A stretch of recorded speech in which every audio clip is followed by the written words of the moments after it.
প্রিয় দর্শক, Donald Trump ঠিক কী চাইছেন? ধ্বংস নাকি সম্পূর্ণ আত্মসমর্পণ? গতকাল 28শে জানুয়ারি সন্ধে 7টা ঠিক তখনই এমন একটা খবর সামনে এলো যা শুনে হোয়াইট হাউস থেকে তেহরান সবার কপালে চিন্তার ভাঁজ।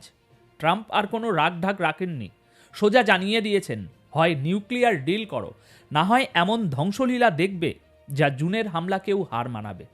কিন্তু এখানেই গল্পের শেষ নয়। ট্রাম্প যখন আগুনের গোলা ছুটছেন, ইরান তখন নিঃশব্দে হাত রেখেছে বিশ্ব অর্থনীতির অক্সিজেন পাইপে, স্টেট অফ হরমুজের উপর। ইরান বলছে তেলের নল আমাদের হাতে, হামলা করলে সারা পৃথিবী অন্ধকারে ডুববে। আর এই বারুদের স্তূপের উপরে দাঁড়িয়ে তুরস্ক আমেরিকাকে দিয়েছে গতকাল এক চূড়ান্ত হুঁশিয়ারি। দর্শক, পরিস্থিতি কি হাতের বাইরে চলে যাচ্ছে, নাকি এটা ট্রাম্পের নতুন কোনো একটা চাল? দেখুন, গত কয়েক সপ্তাহ ধরে আমরা কি দেখছিলাম, কি নিয়ে আলোচনা করছিলাম? ইরানে আন্দোলন হচ্ছে, রাস্তায় বিক্ষোভ হচ্ছে, আর আমেরিকা সেই সুযোগে মানবাধিকার নিয়ে বড় বড় বুলি আওড়াচ্ছে, তাই তো? কিন্তু খেলাটা গতকাল ঘুরে গেছে। হঠাৎ করে সিনারিও চেঞ্জ। এখন আর বিক্ষোভ বা প্রোটেস্টের কথা বলা হচ্ছে না। হঠাৎ করেই এখন টেবিলের মাঝখানে এসে পড়েছে নিউক্লিয়ার বোম আর যুদ্ধ জাহাজ। কিন্তু কেন? কারণটা খুব সিম্পল। ইরানে বিক্ষোভের আগুন এখন কিছুটা স্থিমিত হয়েছে, বা বলতে পারেন নিয়ন্ত্রণে চলে এসেছে। তাই আমেরিকা বুঝতে পেরেছে যে শুধু বিক্ষোভ দিয়ে ইরান সরকারকে ফেলা যাবে না। তাই এবার ট্রাম্প বের করেছেন তার পুরনো কিন্তু সবচেয়ে ভয়ানক তাস, নিউক্লিয়ার থ্রেট, অর্থাৎ সোজা যুদ্ধের হুমকি, কোনো ঢাকাঢাকি না। আজকের প্রথম এবং সবচেয়ে ভয়ানক খবর, ডোনাল্ড ট্রাম্পের 7 মাসের আলটিমেটাম। ট্রাম্প পরিষ্কার বলেছেন, জুন মাসে যে অপারেশন চালানো হয়েছিল এবার তার চেয়েও বহুগুণ বড় হামলা হবে যদি ইরান আলোচনায় না বসে। চলুন এবার এই জটগুলো খোলা যাক। সবার আগে আসি ডোনাল্ড ট্রাম্পের গতকাল 28শে জানুয়ারির সেই বিস্ফোরক বিবৃতিতে। এ বাদেও আরও অনেক খবর আছে, এই খবরটা আগে মন দিয়ে শুনুন। সন্ধ্যা 7টার সময় ট্রাম্প যে ভাষায় কথা বলেছেন সেটা কোনো রাষ্ট্রনায়কের ভাষা না, সেটা একজন ওয়ার লর্ডের ভাষা। তিনি রেফারেন্স টেনেছেন জুন মাসের। মনে আছে জুন মাসে কি হয়েছিল? আমেরিকা এবং ইরানের মধ্যে উত্তেজনা চরমে ছিল। ট্রাম্প দাবি করছেন তখন অপারেশন মিডনাইট হ্যামারের মতো গোপন অপারেশনে ইরানকে বড় ধাক্কা দেয়া হয়েছিল। এখন ট্রাম্প বলছেন সেটা তো ট্রেলার ছিল, এবার যেটা হবে, যেটা আসবে, সেটা মেন পিকচার। ট্রাম্পের এই হুমকির টাইমিংটা লক্ষ্য করুন। এতদিন আমেরিকা বলছিল আমরা ইরানের জনগণের পাশে আছি, বিক্ষোভকারীদের সমর্থন করছি, আর আজ হঠাৎ বলছে নিউক্লিয়ার ডিল করতে এসো, নইলে মারব। এর মানে কি? এর মানে হলো ইরানে যে সরকার পতনের স্বপ্ন আমেরিকা দেখছিল বা দেখেছিল সেটা সম্ভবত বিক্ষোভ দিয়ে সফল হচ্ছে না। গ্রাউন্ড রিয়ালিটি হলো ইরানের সরকার প্রোটেস্ট অনেকটাই কন্ট্রোল করে ফেলেছে। তাই আমেরিকাকে এখন স্ট্র্যাটেজি বদলাতে হচ্ছে। তারা এখন সরাসরি মিলিটারি কনফ্রন্টেশন বা সামরিক সংঘাতের ভয় দেখিয়ে ইরানকে আলোচনায় বসাতে চাইছে। কিন্তু ট্রাম্পের এই স্টাইলটা দেখুন। তিনি বলছেন একটি বিশাল মার্কিন নেভাল ফ্লিট, একটি নূতন নৌবহর ইরানের দিকে ধেয়ে আসছে। ট্রাম্প দাবি করছেন ভেনিজুয়েলায় যে পরিমাণ সেনা মোতায়েন করা হয়েছিল তার চেয়েও বড় শক্তি নিয়ে এই ফ্লিট এগিয়ে যাচ্ছে। এটা কি শুধু ভয় দেখানো? না বন্ধুরা, যখন এয়ারক্রাফট ক্যারিয়ার, ডেস্ট্রয়ার শিপ আর নিউক্লিয়ার সাবমেরিন মুভ করে তখন সেটা আর শুধু কথার কথা থাকে না, তখন সেটা যুদ্ধের মহড়ায় পরিণত হয়। কিন্তু প্রশ্ন হলো, বন্দুকের নল কপালে ঠেকিয়ে কি আদেও শান্তি আলোচনা হয়? ইরান কি ভয় পেয়ে ট্রাম্পের পায়ে পড়বে নাকি রে ভাই? ইতিহাস কিন্তু অন্য কথা বলে। পারস্যের ইতিহাস বলে যখনই তাদের কোণঠাসা করা হয়েছে তারা আরও ভয়ানক ফনা তুলেছে। আর এখানেই আসছে আমাদের দ্বিতীয় পয়েন্ট, ইরান চুপ করে বসে নেই। ট্রাম্পের এই হুমকির ঠিক পরেই ইরানের রেভলিউশনারি গার্ড কর্পস আইআরজিসি একটি হাড় হিম করা ঘোষণা দিয়েছে। তারা বলেছে স্টেট অফ হরমুজ এখন আমাদের নখদর্পণে। যারা জিওপলিটিক্স ফলো করেন তারা জানেন এই স্টেট অফ হরমুজ জিনিসটা আসলে কি, এর গুরুত্ব কতটা। এটা বিশ্বের তেলের ধমনী, পৃথিবীর মোট তেলের একটা বিশাল অংশ এই সরু জলপথ দিয়ে যায়। চীন, জাপান, ভারত, দক্ষিণ কোরিয়া, পুরো এশিয়ার অর্থনীতি এই রাস্তার উপর নির্ভরশীল। ইরান পরিষ্কার ভাষায় বলে দিয়েছে এই পুরো এলাকা তাদের ইন্টেলিজেন্স সিস্টেম এবং র্যাডারের আওতায়। তারা শুধু দেখছে না, তারা কন্ট্রোল করছে। ইরানের সেনা কমান্ডারের বক্তব্য একদম ক্রিস্টাল ক্লিয়ার, যদি আমাদের উপরে হামলা হয় আমরা 1 ইঞ্চিও পিছু হটব না, আর তখন এই রাস্তা দিয়ে কার তেল যাবে সেটা আমরা ঠিক করব। এবার সিরিয়াসলি ভাবুন তো একবার দর্শক, ইরান যদি কাল সকালে এই জলপথে একটা বা দুটো জাহাজ ডুবিয়ে দেয় বা মাইন পেতে রাখে, তাহলে কি হবে? তেলের দাম আকাশ ছোঁবে, গ্লোবাল স্টক মার্কেট ক্র্যাশ করবে। আমেরিকা হয়তো ইরানের উপরে বোমা ফেলবে, কিন্তু সেই বোমার আগুনে পুড়বে আপনার আর আমার পকেট। ইরান খুব কৌশলে খেলছে, তাই তারা আমেরিকাকে বলছে না যে আমরা তোমাদের হারাবো, তারা বলছে তোমরা আমাদের মারলে আমরা গ্লোবাল ইকোনমিকে সুসাইড ভেস্ট পরিয়ে উড়িয়ে দেব। একেই বলে অ্যাসিমেট্রিক ওয়ারফেয়ার। ইরান জানে তারা আমেরিকার সাথে সামনাসামনি যুদ্ধে পারবে না, তাই তারা এমন জায়গায় আঘাত করার হুমকি দিচ্ছে যেখানে আঘাত করলে আমেরিকার মিত্ররা ইউরোপ এবং এশিয়া আমেরিকার উপরেই চাপ সৃষ্টি করবে যুদ্ধ থামানোর জন্য। আর এটাই হলো ইরানের আসল মাস্টার স্ট্রোক। এবার আসি তৃতীয় এবং অত্যন্ত ইন্টারেস্টিং ঘটনায়। তুরস্ক ন্যাটোর সদস্য, আমেরিকার মিত্র, কিন্তু এক্ষেত্রে তারা দাঁড়িয়েছে ইরানের পাশে। তুরস্কের পররাষ্ট্রমন্ত্রী হাকান ফিদান গতকাল 28 জানুয়ারি যে বিবৃতি দিয়েছেন, সেটা ওয়াশিংটনের গালে একটা চড় বলতে পারেন।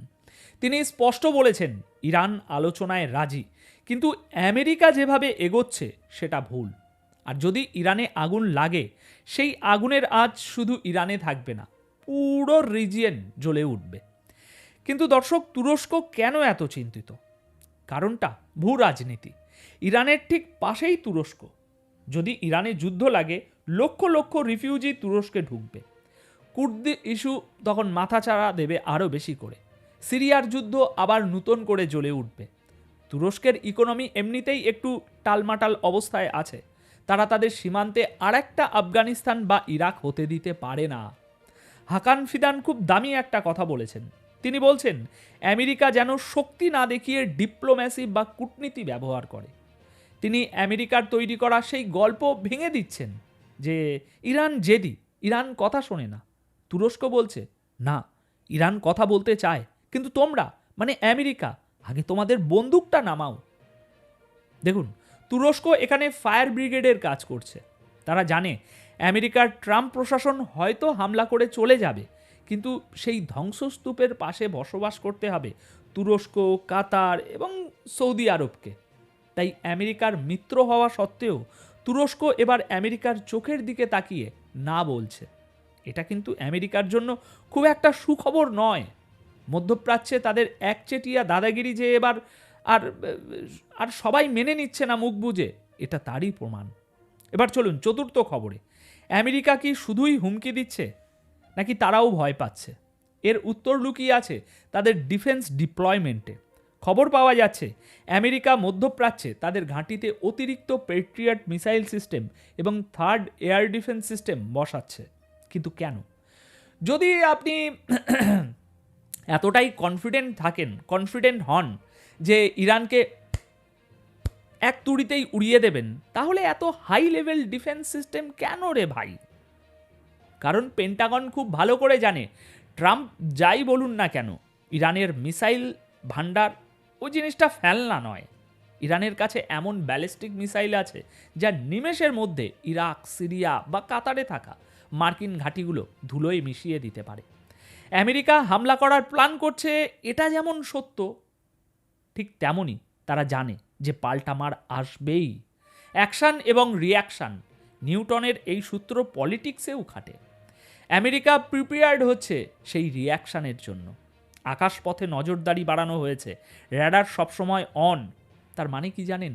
তার মানে হলো ডিসিশন মেকিং লেভেলে যুদ্ধ অপশানটা আর টেবিলের নিচে নেই, ফাইলের উপরে চলে এসেছে। এই যে ডিফেন্স সিস্টেম বসানো, এটা কোনো রুটিন মহড়া নয়, এটা যুদ্ধের আগের প্রস্তুতি। আমেরিকা নিশ্চিত হতে চাইছে যে তারা যখন প্রথম আঘাতটা আনবে তখন ইরান যে পাল্টা থাপ্পড়টা মারবে সেটা যেন তারা আটকাতে পারে। কিন্তু বলুন তো, যুদ্ধের ময়দানে কি সবসময় সব অঙ্ক মেলে? দর্শক, এবার এই পুরো চিত্রটা একবার মিলিয়ে দেখুন।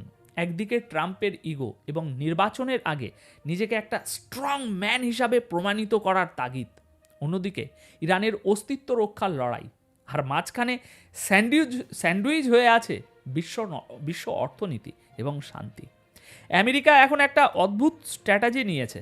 তারা প্রথমে চেষ্টা করলো ইরানের ভিতর থেকে সরকারকে ফেলার প্রোটেস্টের মাধ্যমে। সেটা যখন স্লো হয়ে গেল তখন তারা শিফট করলো নিউক্লিয়ার ইস্যুতে। এটাকে বলে শিফটিং গোলপোস্ট। লক্ষ্য একটাই, ইরানকে নতজানু করা। কিন্তু ইরানও তো ভাই কাঁচা খেলোয়াড় না। তারা জানে সাদ্দাম হোসেন বা গাদ্দাফি যে ভুল করেছিল, অর্থাৎ নিউক্লিয়ার ক্ষমতার আশা ছেড়ে দিয়ে পশ্চিমের উপরে বিশ্বাস করা, সেই ভুল করলে তাদেরও এই একই পরিণতি হবে। তাই আমেরিকা যত চাপ বাড়াচ্ছে, ইরান তত বেশি তার নিউক্লিয়ার প্রোগ্রামের দিকে ঝুঁকছে। আর যারা সাধারণ মানুষ, আমাদের কাছে মনে হতে পারে দূর, ওসব তো অনেক দূরের ঘটনা। কিন্তু বিশ্বাস করুন, এই আগুনের আঁচ আপনার রান্নাঘর পর্যন্ত পৌঁছাতে সময় লাগবে না। হরমুজ প্রণালীতে একটা স্ফুলিঙ্গ, একটা ইনসিডেন্ট, একটা হ্যাপেনিং, ব্যাস তেলের দাম ডবল আর জিনিসপত্রের দাম আকাশ ছোঁয়া। ট্রাম্প হয়তো ভাবছেন তিনি একটা ছোট্ট যুদ্ধ করে হিরো হবেন, কিন্তু ইতিহাসে ছোট্ট যুদ্ধ বলে কিছু হয় না। যুদ্ধ শুরু করা যায়, কিন্তু শেষ করাটা আর নিজের হাতে থাকে না। আমেরিকা ভিয়েতনামে, আফগানিস্তানে, ইরাকে সেটা হাড়ে হাড়ে টের পেয়েছে। তাও কি তাদের শিক্ষা হয় না? শিক্ষা কি নেবে না? এখন ভিডিওর শেষ প্রান্তে এসে একটা কথাই বলবো, পরিস্থিতি অত্যন্ত ক্রিটিক্যাল।